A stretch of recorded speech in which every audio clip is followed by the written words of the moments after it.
Ini sesuatu yang gila gitu ya. Imin dan partainya PKB itu ikut mengesahkan Omnibus Law. Jadi alih-alih bahkan dilimpahkan ketiga personal politikus, dari sisi sekuen waktunya udah nggak masuk tuh. Ya kan?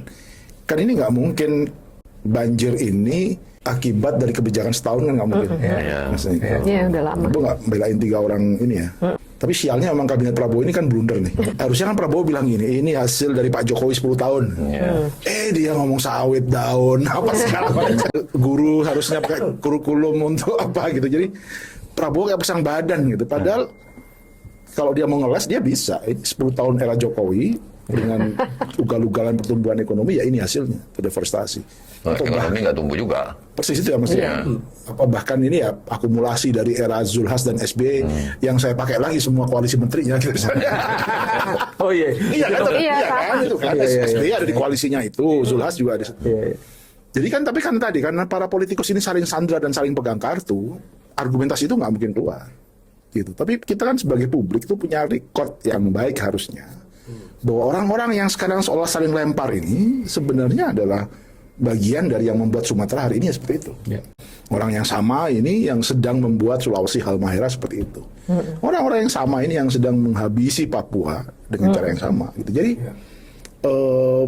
ini memang media sosial itu kan memang ini ya, cepat datang cepat pergi gitu ya. Makanya salah satu yang kita kerjain di Dirty Food adalah berusaha menjaga ingatan kolektif supaya tetap terintegrasi gitu ya, melihat gambar besarnya itu bisa lebih dapat gitu. Seolah-olah sesuatu itu nggak saling terkoneksi satu dengan yang lain. Public discourse ya, dari sisi itu udah lumayan nih, kita udah nggak ngomong sentimen agama, etnis, PKI-PKI-an. Ya dibandingkan Pilkada DKI 2017, sekarang orang ngomongin monokotil dikotil sawit, oke lah udah, iya kan udah lumayan. Kalau dari sisi kualitas diskursnya, berkat keblunderan negara dan para elitnya ini, secara nggak langsung jadi kayak ada pendidikan politik yang organik gitu ya. Yang kemudian orang mengambil antitesa dari kekacauan ini, kemudian ada refleksi bareng-bareng gitu. Tapi memang kelemahan kita biasanya adalah agak angkat-angkat ayam.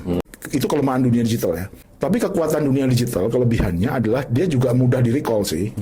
Ya kan, kita kan nggak pernah nyangka tuh tiba-tiba videonya Zulhas sama Harrison Ford ngomongin Tesonilo muncul lagi gitu kan, dia bawa karung beras sementara dia sendiri di klip yang lain dia sebenarnya marah-marahin bad guy-nya gitu. Terus dia mau menutup semua kehancurannya dengan sekarung beras sebagai gimmick itu kan, diketahui orang juga pada akhirnya gitu.